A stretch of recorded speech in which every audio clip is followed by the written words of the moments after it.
de donde yo voy a estar operando, que sería el centroide de nuestra bomba, el centroide del rodete, a donde va a estar el espejo de agua de nuestro depósito elevado, y lo que va a ser de nuestro centroide del rodete a donde va a succionar el fluido, el espejo de agua, y le definen a través de un signo. Si es positivo la altura, es porque es del centroide a la descarga, y negativo del centroide del rodete a donde va a succionar. Este concepto pues ya lo habíamos platicado.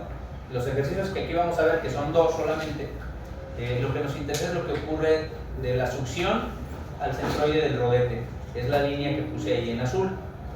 Nosotros ese apartado está despreciando, vamos a considerarlo despreciando todo lo que ocurre del rodete hacia la descarga, es decir, después de este punto, todo lo que ocurre aquí no lo consideramos.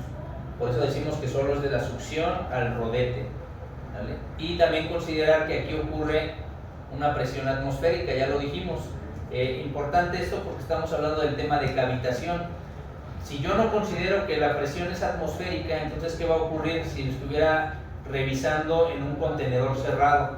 Pues que estoy jugando con la presión manométrica del sistema, y entonces el agua se puede empezar a evaporar por la acción de la... Tú sabes, tú tienes un aljibe, ciérralo, exponlo a la intemperie, y ¿qué va a ocurrir? Pues va a haber ahí una variación de presión manométrica, va a haber incremento de temperatura, y entonces tú vas a tener regiones que van a ser agua y regiones que va a empezar a ser vapor de agua. De hecho, tú abres ahí y notas luego la temperatura que cambia y el vapor de agua. Ese vapor de agua puede generar cavitación, a eso se refiere. Nosotros sabemos que esa es la presión de vapor de agua generado por esas condiciones que estoy hablando, ¿no? La altura de la que nos hablan los proveedores le llaman altura estática o cabeza estática o altura de succión, HS. Es esa que estoy ahí remarcando, exagerando, ¿no? La referencia que nosotros tenemos es ese link, ese enlace a la Universidad Politécnica de Valencia, donde la dejo ahí en la referencia en el Moodle, por si quieres profundizar un poquito en estos dos conceptos que acabo de mencionar. Recordando que este punto 5 es el factor de seguridad. Es lo que requiere la bomba según el proveedor, más un factor de seguridad por lo que pudiera generarse como posibles huecos o faltas de volúmenes de control contra lo que tengas disponible. Se debe cumplir esa ecuación. Esa es la teoría que fundamenta los dos ejercicios que veremos. El primer ejercicio es muy sencillo, ya lo habíamos platicado, recordándolo nada más. Hablábamos de un depósito de agua a temperatura ambiente, 25 grados Celsius, y queremos establecer cómo podemos evitar la cavitación si conocemos la presión que ocurre aquí en este segmento de la tubería. Aquí está un manómetro y la presión manométrica son 2.5 kilopascales de este punto hacia acá, y queremos saber si va a haber o no va a haber cavitación. ¿Cómo lo hacemos? Pues con una inecuación que está ahí. Si se cumple esa inecuación, quiere decir que va a haber cavitación. Si no se cumple, no va a haber cavitación. Aquí dice, la presión del vapor de agua que se genera debe ser menor a la presión de la red. Si esto se cumple, va a haber cavitación. Si esto no se cumple, si es desigual, no va a haber cavitación. ¿Qué hicimos nosotros? Pues buscamos una referencia del Yunus Engel, aquí lo dejé como referencia de ustedes, de termodinámica. Tú te vas al apéndice y buscas agua, y vas a encontrar para el agua sus propiedades de entalpía, de vapor saturado, de presión, y ahí vemos este segmento de las tablas que están ahí en ese libro, y aquí dice temperatura del agua. Por ejemplo, nosotros estamos a 25 grados con este ejercicio, es aquí 25 grados. ¿Cuál es la presión a la que está saturado? Esa presión de saturación que tú aprendiste se refiere a que es totalmente líquido, ¿sí? Conforme cambie esa saturación, pues va a ser una parte de vapor y el resto va a ser líquido, la famosa calidad que te enseñaron. Entonces aquí dice 3.16 kilopascales, es donde garantizo que está saturado, es totalmente líquido. Entonces, bueno, lo único que yo hago es identificarlo, ahí lo encerré. ¿A qué presión está saturado de agua? Ya lo vimos, a 3.16 kilopascales según el Yunus Engel. Entonces lo que hacemos es simplemente rescatar el dato que dice el manómetro y sustituir en mi ecuación, ¿verdad? Si 3.16 kilopascales, que es la presión de saturación según la termodinámica, es mayor a la presión de la red, que es 2.5, entonces si eso ocurre y es diferente, pues obviamente no va a haber cavitación. Si es igual, va a haber cavitación. Como es diferente la ecuación, pues se garantiza que no va a haber cavitación. ¿Dudas hasta ahí? Yo sí tengo.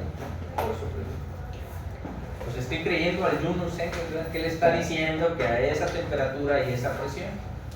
¿Qué pasaría si yo voy al sistema, mido en mi manómetro, me dice que tengo 2.5 kilopascales y ese valor que dice Yunus Engel, pásale, no es cierto?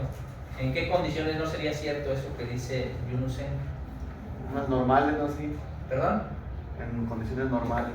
En condiciones normales. Es que todo lo hacen ahí ideal, nos había dicho. El sistema es ideal, es el triple estado de la materia. Entonces están diciendo que ellos en un laboratorio, con temperatura controlada, presión controlada, hacen el experimento y observan que a esa temperatura todo es líquido. Pero es ideal. Eso, ¿cuándo no va a ser cierto? Cuando lo saco del laboratorio.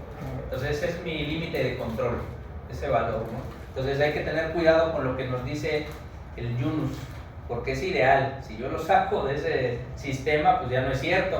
¿Cuál sería el caso? Y ahí nos quedamos, de hecho, la vez pasada, en la bomba que íbamos a seleccionar, que estábamos aquí en Aguascalientes, 1880 por ahí, metros sobre el nivel del mar, contra lo que queríamos en el ejercicio, que eso es lo que vamos a establecer, que sería un caso no ideal, porque ya no está a la altura, no sabemos a qué altura midieron esto, ¿no? Ese valor que están dando ellos de presión de saturación debería de ser manométrico, pero no sabemos cómo obtuvieron la presión absoluta.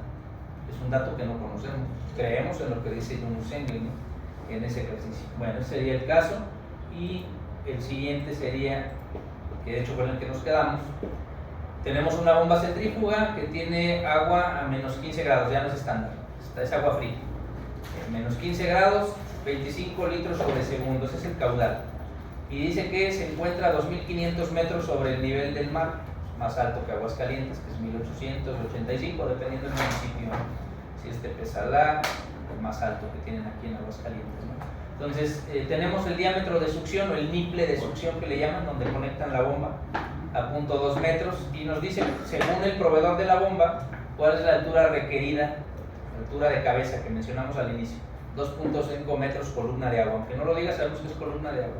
Y dice que consideremos las pérdidas de Hazen-Williams, el valor seno, que sabemos que es número de Reynolds, la cédula, la rugosidad, el material, todo lo que involucra para obtener esa constante.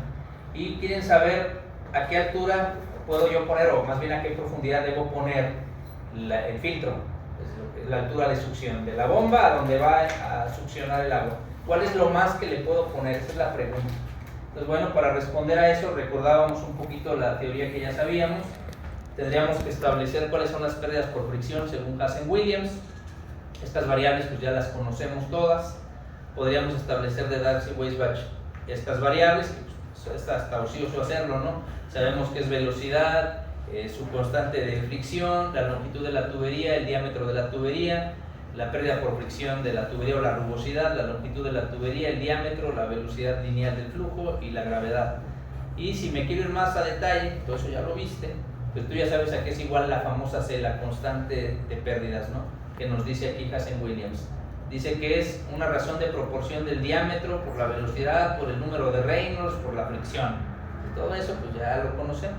Bueno, tendríamos que hacer uso de alguna de estas mentiras para poder hacer el cálculo. ¿Cuál es la mentira? Pues que ya nos están diciendo que vale 120 esta C.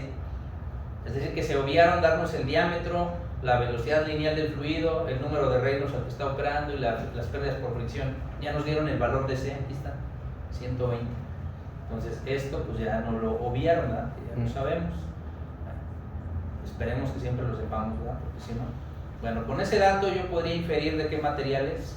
Y bueno, podría decir que es concreto porque está entre 120 y 140, pero también podría decir que es hierro galvanizado, y también podría decir que es hierro dúctil, y también podría decir que es madera, porque todos están en el rango 120, hormigón 120, madera 120. Entonces podrían ser diferentes materiales. Entonces no me da más información, me dice que el coeficiente de fricción que tiene está implícito a las pérdidas del número de Reynolds, implícito al diámetro, y es de 120. Entonces el material pues yo lo puedo suponer, ¿vale? Nada más como brevario cultural. Ahora, ¿cómo se calcula? Seguimos dos métodos. Primero es un cálculo con fórmulas empíricas. Una vez que obtenemos esa altura de succión, validamos con otra fórmula, y si se cumplen ciertas ecuaciones, pues decimos que es correcto. ¿Por qué no profundizamos más en la deducción de estas ecuaciones? Pues porque más adelante vamos a usar software, entonces no tiene tanto caso. Entonces, bueno, lo primero es calcular cuántas pérdidas hay por la atmósfera, cuántas pérdidas va a haber a través de la ubicación de la bomba, a eso se refiere. Y bueno, obviamente que tendría yo una pérdida porque se vaporice. Tú sabes que si la bomba está más alta o más baja, afecta a la presión atmosférica, y ya dijimos que la presión infiere cuánto se va a convertir en vapor de agua. Entonces eso está aquí, dice HVAP es altura de pérdida por vapor de agua, y es esta fórmula empírica, 0.06 que multiplica el número E elevado a la 17.27 que multiplica la temperatura del fluido entre la temperatura del fluido más el factor de conversión de Celsius a Fahrenheit, 237.5, que es lo único que hay que hacer, hasta lo puse ahí en azul, sustituir la temperatura del fluido en grados Celsius. Bueno, pues lo único que haces es sustituir ahí la temperatura a la que llega el fluido, 15 grados, hacer estas operaciones ahí en tu calculadora y obtendrías la pérdida que tiene de altura por evaporación. Son metros columna de agua, no se suele poner el CA, metro columna de agua, punto 17. Ahí está para que tú practiques y conozcas ahí tu calculadora, ¿verdad? Siguiente pérdida, la altura debido a la atmósfera, no que se convierta en vapor, sino a la atmósfera donde está. Si lo subo o lo bajo, pues cambia la presión de la atmósfera. Entonces es otra ecuación experimental. ¿Qué es lo que cambia? Le vas a agregar aquí la elevación. ¿Dónde va a estar tu bomba? En metros. Entonces simplemente lo que está en rojo es la altura. Bueno, pues sustituyo ahí. Aquí está la altura a la que se encuentra la bomba en metros sobre el nivel del mar. Sustituyo y me da la pérdida que tuvo por la ubicación de la bomba, no por lo que se convierte en vapor. 7.6 metro columna de agua. Hasta ahí pues son las pérdidas. ¿Alguna duda? Siguiente, pérdidas por longitud equivalente. Este concepto ustedes lo aprendieron en mecánica de fluidos. La longitud equivalente a que era igual, bueno, pues haciendo una analogía, ¿no? Hablábamos de que esta tubería, aquí la estoy señalando, es la tubería de succión. Aquí está la bomba, esto es lo que succiona y esta es la descarga. Nos decían que equivalía a quitar esta tubería y poner una línea recta. Entonces esta tubería de aquí pues obviamente es el niple o el conector roscado, luego de ahí va un codo de 90, y luego de ahí va un tramo recto, por ejemplo. Entonces todo eso lo sustituyo y pongo un tramo recto de tubería. Esa es la longitud equivalente, pero para hacer eso tengo que saber cuánto representa en pérdidas el niple, cuánto representa el codo, cuánto representa la longitud en vertical, faltaría el filtro, la válvula, o sea, la pichancha que le llamas, o filtro de succión. Entonces todo eso junto, pues las pérdidas, lo sumo y ya me da un valor. Esa es la longitud equivalente que tú aprendiste. Bueno, para poder calcularlo, a ti te enseñan que cada elemento tiene un nombre técnico y ese nombre está asociado a una constante, la constante K. Nosotros le llamamos accesorios a esos elementos: codos, válvulas, niples, toberas o reductores, todo eso. Y la constante, pues es una constante adimensional que es la pérdida por fricción, la K. ¿Sí te acuerdas de eso, no? Sí, como referencia. Y esta formulita nos la enseñan, de hecho nos enseñan dos, según el Mataix. Una es esa: longitud equivalente es igual a la constante de pérdidas por fricción a lo largo de la tubería por el diámetro de la tubería entre la fricción de cada elemento. Eso es lo que nos enseñan. Pero si yo conozco cada tubería, qué longitud tiene cada segmento, cada codo, cada segmento de tubería, cada niple, lo largo que es, y conozco la constante de pérdida, entonces estos dos se simplifican en una K minúscula, que es como venía en la tabla anterior. Ya no lo quise poner ahí, se me hizo ocioso, pero es esta formulita que puse aquí en la tablita. L es igual acá, esta es minúscula, se me pasó ahí, por D. O sea, el coeficiente de pérdida por el diámetro, esa es la longitud equivalente. Entonces lo único que tienes que hacer es rescatar qué componentes tiene a la entrada el dispositivo, te lo tienen que dar. Aquí están los accesorios que tiene a la entrada, de la succión, de donde está el espejo de agua, donde está la bomba, la cantidad de accesorios y la constante de pérdidas, que esa pues obviamente la tendrías que tener. Y lo único que haces es aplicar la fórmula, ya no lo puse ahí porque era muy obvio. Si yo tengo una sola válvula de pie o filtro o pichancha que le dices y tiene un coeficiente de 65, pues lo multiplico por el diámetro de nuestra tubería, que era de 0.2 metros. 65 por 0.2, 13. Un codo de 90 tiene 25 de pérdida dimensional por 0.2, 5.4 y así sucesivamente. Entonces ya lo puse aquí, pero hay que multiplicar estos pues por el diámetro, ¿verdad?, que tenemos. Eso lo decía el enunciado, el diámetro de la tubería de succión. Y nada más para que chequen ahí en su presentación en Moodle, porque este está en PowerPoint, en el PDF ya le detecté un error, ya lo corregí. Aquí tenía un 1, aquí. y debe ser un 5. Es un error de dedo cuando lo grabé la vez pasada, ya lo detecté, dije, no, ahí era un 5. Le puse un 1 por error cuando lo estuve generando. Entonces aquí debe ser un 5. Por punto 2, pues te va a dar un 1. Sumas todas las pérdidas que hay o los tramos equivalentes y te va a dar 20.48 metro columna de agua, equivale a esa cantidad de metros de tubería. Ese sería el apartado. ¿Por qué lo pongo? Aunque eso pues ya lo conocemos, nos pudieron haber puesto en el enunciado y se tiene una longitud equivalente de tanto y ya tú lo usas, pero tendrías que saber de dónde viene de ese análisis. Yo no entro más a detalle todavía porque, como menciono, lo veremos en el software, en el PyFlow lo vamos a hacer a detalle eso. Ahí te va pidiendo todos sus parámetros. Lo que hacemos es calcular la pérdida. Me regreso aquí al diagramita para hacer un poco más claro. Originalmente tenemos esta tubería, así es como tenemos el dispositivo, y lo que me preguntan es cuánto le puedo agregar más, qué tan abajo puede ir el filtro sin que tenga pérdidas la bomba, sin que genere problemas de cavitación. Eso es lo que me está preguntando, es esto de aquí, es esta distancia. ¿Cuánto más puede ir abajo? Esa es la pregunta. La altura de succión final es lo que dice aquí. Y para hacer eso, pues es la formulita siguiente, que es esta fórmula, es la misma que está en la filmina anterior. Esa fórmula, ¿no? La repetí nada más. Y aquí dice que tenemos que poner la pérdida que tuvo por la atmósfera, la pérdida por lo que se convirtió en valor, en vapor, lo que fue la longitud equivalente y lo puse en otro color, lo que requiere según el proveedor. El proveedor de la bomba nos dio ese valor. ¿Cuánto es lo que requiere su bomba? Este dato. Y bueno, la formulita dice que debo saber las pérdidas de Hazen-Williams o de Darcy-Weisbach, cualquiera de los dos, el diámetro de la tubería y el caudal. Entonces simplemente sustituir, porque este era el dato que nos faltaba. Pues simplemente sustituyo, recordando que esta altura es la que me da el proveedor. El proveedor dice que su bomba debe tener 2.5 metros columna de agua. Y este dato por aquí que lo tomen en cuenta, que estaba en litros por segundo, decía el caudal eran 25 litros por segundo, yo lo requiero en metro cúbico sobre segundo. Pues simplemente lo divides entre 1000, ¿verdad? Para convertir los litros a metro cúbico. Por eso tiene este 1000. ¿Sale? Sustituyes y te va a dar la altura final que debería de tener tu tubería como máximo. 0.10 metro columna de agua. Bueno, eso es en teoría lo que debe tener, pero debe cumplir algunas ecuaciones para validar eso. Entonces aquí ponemos el límite de altura que yo puedo utilizar, debe cumplir esta ecuación. La altura atmosférica menos la altura de vapor de agua menos la altura final que tú calculaste menos la altura requerida debe ser mayor a la altura de succión que tú propongas. Simplemente sustituyo los datos, ya tengo todos los datos y me va a dar un valor 4.8 metros columna de agua. Debe ser mayor a eso la succión que tú quieres, mayor a eso. ¿Cuánto? Lo que tú quieras. Hay quien dice, bueno, ¿y si le pongo 4.88?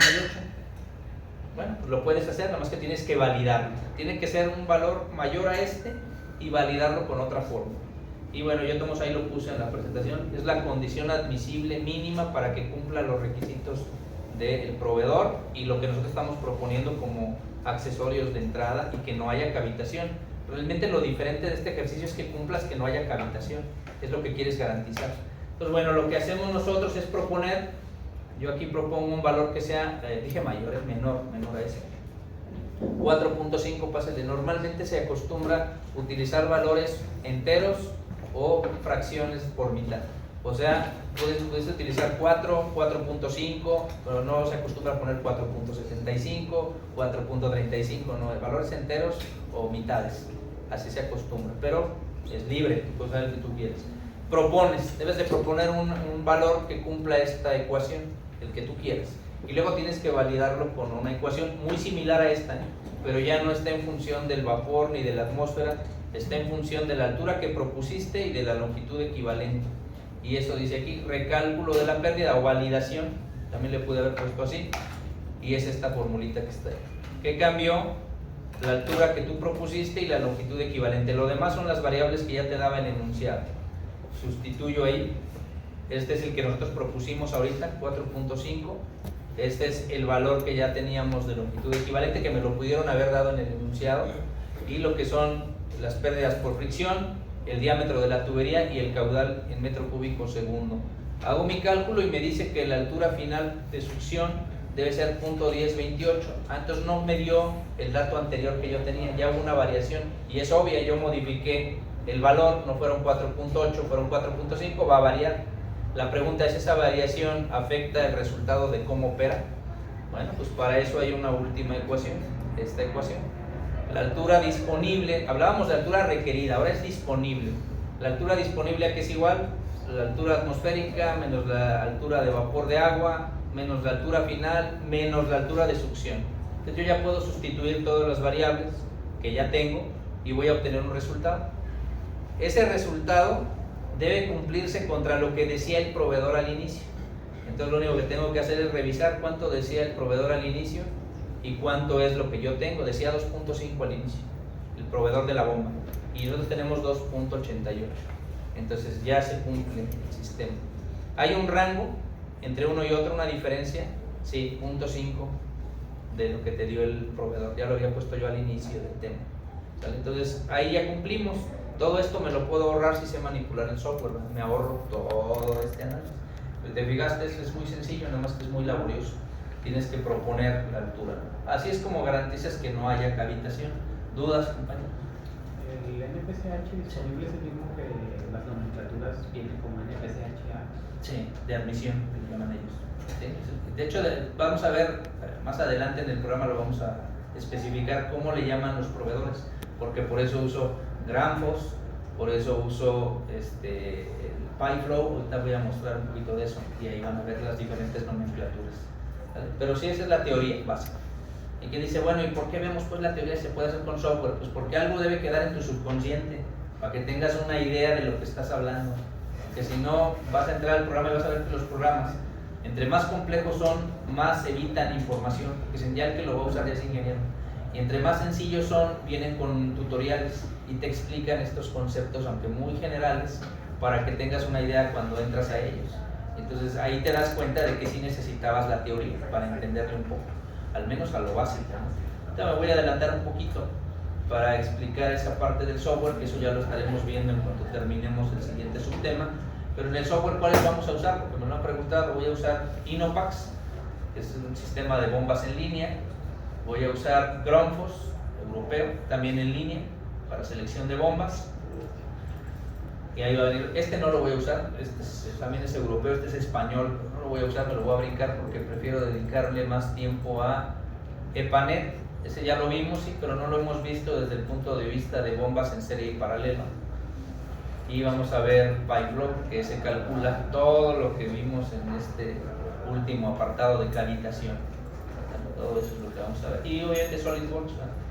Pero para darle un poquito más de tiempo a SolidWorks, voy a quitar uno de esos que están, que antes sí lo veían. Vamos a quitar ese software. Y bueno, ese sería el apartado que viene más adelante. No se desesperen, ahí vamos. Casi llegamos. Por eso la unidad 3 es la buena. La buena. Los demás son un poquito más cortos. Este no. Y el último tema que contempla su unidad, si ves el programa, el 3.5 es hidrodinámica, leyes de la semejanza o leyes de afinidad. Le platicaba al otro grupo que si tú estás en mantenimiento y eres observador, te das cuenta que las bombas no están hechas de manera aleatoria, sino que dices, tiene un caudal de 100 y veo una bomba del aparentemente el doble de tamaño y el caudal resulta que es 200. Y luego veo una que es el triple y el caudal es 300. Dice, hay una relación de proporcionalidad. Hasta con mis pocas matemáticas lo deduzco, dicen los técnicos. Sí, se cumple en cuanto a caudal, pero no se cumple en cuanto a velocidad, no se cumple en cuanto a potencia. Entonces hay unas reglas, unas leyes que definen cómo se diseñan. Obviamente que no te conviene diseñar todo independiente y específico. Diseñas uno y luego lo escalas, pero esa escalabilidad es a nivel medio, no es a nivel macro. Es como una casa. Tú no puedes decir, ya hice una aplicación, salud, hice todos los cálculos estructurales, no se cayó, funcionó, entonces ahora 2 cuartitos y funciona bien, ahora voy a hacer el edificio. Pues sí te va a funcionar en un cuartito y 2, y en el edificio se va a caer. No es escalable en magnitud mayor. Entonces, igual las bombas son escalables, llevan una ley, se llama ley de afinidad, pero es escalable hasta cierto punto, y es lo que vamos a ver ahorita, ¿no? De manera sencilla. Primero es cuando la bomba es la misma, la bomba es la misma, y lo que voy a hacer es jugar con las variables. ¿Qué variables son? Bueno, pues hay una relación directa entre la relación de caudales, eso le llaman razón de proporción. Ustedes les enseñaron eso como división. Tengo una razón de proporción de caudales es igual a la razón de proporción de velocidades. ¿Qué quiere decir? Que si se mueve al doble de velocidad el rodete, pues normalmente voy a tener el doble de caudal. Eso es lo que me está diciendo. Esa es una de las leyes. Otra ley dice que si yo tengo una relación de H, esas son alturas útiles, ahí dicen H subíndice A. Si yo tengo alturas útiles y esa relación de entrada y salida es igual a la relación de velocidades al cuadrado, entonces se cumple esa afinidad. Quiere decir que yo puedo predecir cómo se comporta a cierta velocidad si conozco las alturas útiles, o puedo predecir al revés, tengo las velocidades, puedo predecir la altura útil, pero no es una relación lineal 1-1, es una relación 1 al cuadrado del otro, que eso es lo que dice aquí, n1 al cuadrado, velocidad de entrada al cuadrado entre velocidad de salida al cuadrado. Esa razón de proporción es igual a la razón de, como dice aquí, de alturas, pero no es lineal, es al cuadrado. Hay otra que es la de potencias, la relación de potencias, la potencia de entrada de una bomba y la potencia de salida de una bomba, esa división es igual a la división de velocidades al cubo, no al cuadrado. Y es otra relación que existe en las bombas, ¿no? Eso es en cuanto a la bomba, que es la misma, no me estoy jugando con las variables. Ahora, ¿qué pasa cuando modifico el diámetro del impulsor? ¿Cuál es ese? El impulsor para nosotros es el rodete. Entonces el diámetro del eje que va conectado al impulsor, al rodete, a la turbina. Bueno, cuando yo juego con esas variables existen otras dos leyes. Una que dice que la razón de caudales de entrada y salida es igual a la razón de diámetros de ese impulsor. Diámetro 1 y diámetro 2, ¿no? Otro que hay es la razón de alturas útiles de esa bomba es igual a la razón de diámetros al cuadrado de ese rodete. Y una última, que ya se obvia, la razón de potencias es igual a la razón de diámetros al cubo. Entonces, bueno, ya esas son algunas, hay más, de las leyes de afinidad. Entonces, estas te ayudan mucho en los cálculos, porque ya con que tengas caracterizado un sistema, lo puedes escalar, ahí sí. Que es cuando te dicen, ya tengo una línea de producción y quiero, esta línea la quiero copiar acá. Con esto sí lo puedes hacer, pero no por inspección, lo puedes hacer siguiendo estas leyes. Ahí es donde aplica. Ya está eso en el módulo, ya aparecen ahí. Ese aparece como leyes de afinidad, ¿vale? Y les puse dos ejercicios. El primero es ese. Tengo una bomba cuyo impulsor o eje del motor que está conectado al rodete gira a 1460 RPM, eleva un caudal de 260 metros cúbicos por hora y la altura útil, H útil, es 20 metros columna de agua. La potencia que requiere para hacer eso, la potencia que absorbe el sistema, son 17 kilowatts. La altura requerida útil es de 3 metros según el proveedor de esa bomba. La pregunta es, si yo aumento la velocidad a 2900, ¿qué pasa con todas las variables? Entonces yo tendría que hacer el cálculo como en los ejercicios anteriores, que ya vimos por ahí cerca de 9 ejercicios, con triángulo de velocidades. Con las leyes de afinidad me puedo obviar eso. Yo simplemente identifico las variables, creo que es sencillo de interpretar ahí. Vamos a ver si se alcanza a ver aquí. Se alcanza a ver un poquito más grande. Velocidad de entrada, 1460, N1 mayúscula o minúscula, no importa, depende del autor. Q1 es el caudal, sea en litros, litros segundo, o litros por hora, o metro cúbico por hora o por segundo. La altura útil, 20 metros columna de agua, y la potencia, 17 kilowatts. Y la altura requerida por el proveedor de la bomba, 3 metros columna de agua. Y está modificando la velocidad a 2900 RPM. Entonces, a partir de ahí, ahora sí ya podemos nosotros inferir qué pasa. Nada más que me deje, que luego se cambia por salirnos de la presentación.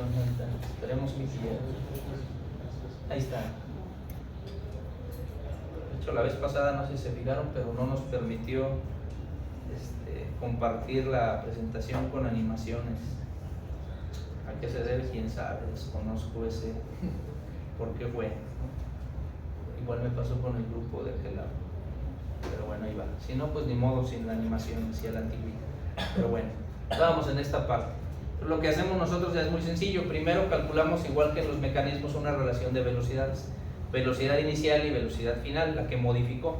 Como puedes ver aquí, estaba a 1460, ese es el N1. El N2 es a lo que vas a modificar la velocidad, 2900. Nomás cuida que estén en mismas unidades, mismo sistema de unidades. La relación de velocidad es 1.9 aproximadamente, dice aquí aprox. Calculas el caudal de salida, pues es el caudal de entrada por la relación de velocidad, según la ley de afinidad. Pues simplemente multiplicas 260 por 1.9 y ya te dice que el caudal aumenta 516.36 metros cúbicos por hora. Luego viene la altura 2, altura útil 2 o altura manométrica. Es H2 igual a H1 por la relación de velocidades al cuadrado. Lo sustituyo y ya me dice qué altura útil puedo esperar. 78. Aquí ya puedes observar que no fue el doble, porque ya se disparó hasta 78 contra lo que tenías inicialmente. Después la potencia de salida era el 17 kilowatts por 1.9, nada más que se eleva al cubo, no al cuadrado. Y ya ves que también aumenta muchísimo, en vez de ser 17 kilowatts, 133 kilowatts, lo que ocupa esa bomba. Y ya por último la altura requerida, el proveedor decía que era el valor que él ya tenía de 3 metros columna de agua, lo vas a multiplicar por la relación de velocidades al cuadrado. Y ya ahora ocupa casi 12 metros columna de agua para poder operar. Entonces ya puedes hacer proyecciones de manera muy sencilla con estas leyes. Nada más que tiene sus asegúnes, como todo. Aquí me voy a adelantar un poquito. Ahorita explico eso que está ahí. Pero me voy a adelantar por esto que dice aquí, que es observaciones en la vida real, prácticas. Esto que dice aquí, la ley de afinidad solo es válido para bombas o sistemas pequeños y moderados. Y cuando la geometría que estás comparando es la misma. O sea, estás hablando de una bomba centrífuga de paletas, pues la otra también debe ser de paletas. Si va a ser de tornillo, pues la otra también de tornillo. Si va a ser de lóbulos, la otra también de lóbulos. Todas son de rodete y son iguales. Lo que cambia es que es más grande, porque si cambias la bomba, pues ya no puedes comparar, son diferentes, tienen que ser iguales. Aquí lo interesante, y lo puse en negritas para ustedes como ingenieros, es la pregunta que te haces: ¿y cuándo sé que es moderado y pequeño? ¿Cuándo sé que ya rebasó la línea de ser moderado? Para decir, esto ya no es aplicable, ya lo escalé demasiado, es demasiado grande, ya no aplica. Bueno, para eso se usan estas gráficas como esta que está aquí, por eso es que la pongo como siguiente tema, esta gráfica. Ya habíamos visto una curva de un motor, claro que sí, pero las curvas que habíamos visto eran solo esta línea, no eran estas áreas. Entonces, ¿qué cambia aquí? Que ya estamos poniendo la curva del proveedor completa con todo el rango de operación. Entonces, en el ejercicio creo que queda claro. Si no fui lo suficientemente claro, aquí dejo una referencia de la Politécnica de Valencia, esa liga, y ahí te hace una explicación un poquito más profunda de cómo se diseña por afinidad las bombas. Pero bueno, aquí yo lo puse muy, como me lo pide el programa, muy por encima, no es diseño de bombas, o sea, es selección nada más de la bomba. Bueno, ahí está la referencia, ahí lo puedes checar. Dura como 10 minutos, si no mal recuerdo el video. Pero bueno, me interesa esta gráfica. Esa gráfica la podríamos interpretar con lo que sabemos parcialmente. Ya sabemos que el vertical es la altura útil, sabemos que la horizontal es el caudal, pues hasta ahí, eso lo conocemos, sabemos que es esta línea, esta curva. Pero esta área que dice aquí ya tiene unas connotaciones que quizá no conocemos. Aquí dice 3500 RPM y dice 5 por 5-6. ¿Qué significa? El primer dígito es el diámetro que va a tener de succión o de admisión. El segundo dígito va a ser el diámetro de descarga de la bomba. Y el último que aparece aquí, a nosotros nos va a indicar cuál es el diámetro del impulsor. Entonces ya estamos hablando de un modelo de bomba. En este caso, todas las de esta gráfica tienen el mismo diámetro de tubería de entrada que de salida. Obvio, se refiere cómo está configurada la carcasa de la bomba. Y al final, pues los diámetros con los que va a estar conectado el rodete. Y nos dice la velocidad a la que opera esa bomba. Entonces, ese sería el efecto del que estamos hablando, el efecto de trabajo de una bomba ya comercial. Y aquí les puse el ejemplo de lo que acabo de platicar. Si yo quisiera entrar al detalle de lo que dice el proveedor, él me explica los primeros 2 dígitos que son, el último dígito que es, y nada más dice que es para poder ingresar directamente a seleccionar su bomba. Eso ya lo expliqué ahorita. Y si yo veo qué efecto tiene el hecho de aumentar o disminuir el diámetro del impulsor del rodete, pues podría hablar del fenómeno más sencillo. Ahí está detallado, pero si lo veo de manera sencilla, lo traté de poner aquí con 2 renglones. Si yo incremento la velocidad, lo que voy a ganar es que sea más presión y más caudal. Si yo incremento la velocidad del sistema, pues se deben de cumplir las leyes de inecuación. Esas leyes de inecuación son estas mismas que vimos nosotros. Dice el caudal es proporcional a la velocidad, la altura útil es proporcional al cuadrado de la velocidad y la presión es proporcional al cubo de la velocidad. Bajo este criterio están diseñadas estas bombas, esas gráficas que ves ahí. ¿Es presión o es potencia? Perdón, potencia, presión es potencia. Potencia, velocidad, altura útil, velocidad, es que no lo leo acá, yo de lo que ya me sé. Sí, es potencia. Sí, un error ahí de sintaxis mío. Entonces aquí ya me estoy poniendo la animación, era interesante verlo con la animación, pero bueno, trataba de indicar que la zona que está en azul es alta velocidad, la zona que según yo está en rojo es baja velocidad y sigue siendo la misma bomba. Me refiero a que si hiciéramos un zoom ahí, ustedes verían que es la misma diámetro de entrada, diámetro de salida y diámetro del impulsor. Son las mismas bombas, la diferencia es la velocidad de operación. Entonces son diferentes rangos de cómo me da resultados, es decir, que yo cambiando la velocidad puedo aumentar o disminuir el caudal, aumentar o disminuir la presión del sistema y obviamente la potencia que necesitaría.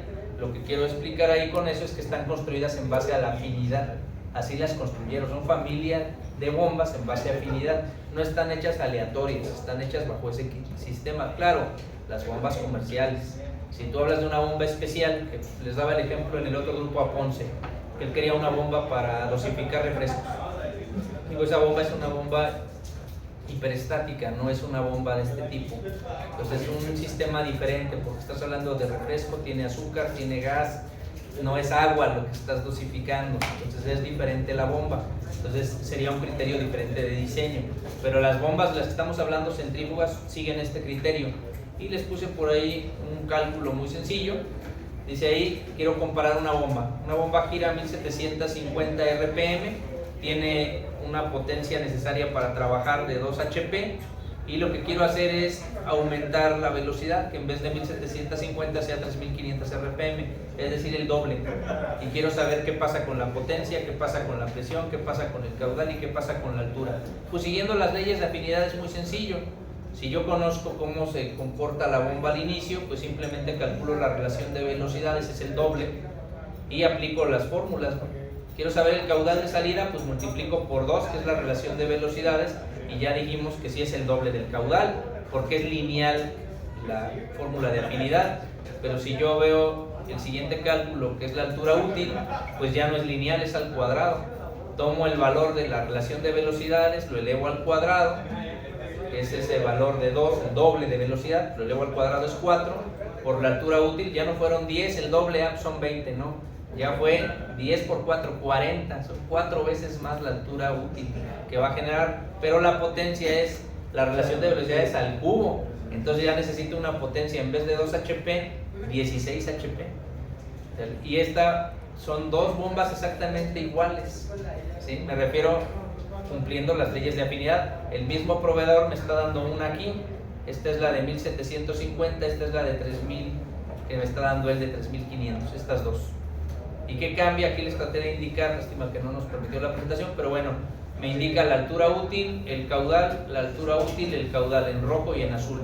Lo que no me da es la potencia, porque falta esta gráfica, está cortada, no la puse completa, y otra parte donde me da la potencia y la eficiencia también. Pero bueno, nada más como ejemplo de lo que es la afinidad. Me dice, ver el concepto de afinidad. Ese es el concepto de afinidad. ¿Para qué se usa? Pues para predecir comportamientos de bombas y no tener que hacer todo el cálculo completo. Entonces sirve para eso, es muy útil, pero hay que tener cuidado. ¿Cómo sé cuando es moderado? Bueno, pues todas las que son bombas comerciales son moderadas. Cuando ya son bombas especiales, para fluidos especiales, glicerol, por ejemplo, gaseosa, ya no es estándar. El estándar es agua. Ese es el estándar. Bueno, es básicamente lo que viene ahí, lo que vimos, y con eso acabamos ese subtema. ¿Qué veríamos mañana o empezaríamos a ver los otros?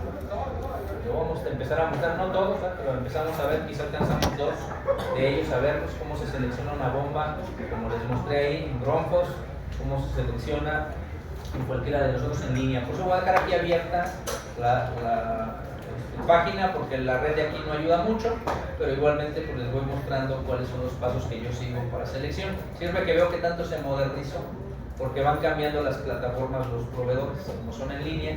Por eso yo soy más de software que se instalan, no me gustan tanto en línea, porque en línea el proveedor los va cambiando, va derogando las bases de datos.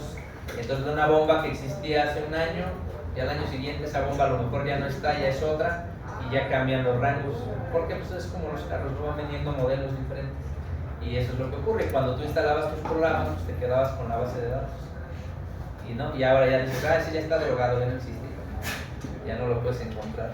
Pero bueno, ya está eso que vimos aquí, leyes de semejanza, ahí lo puedes ver.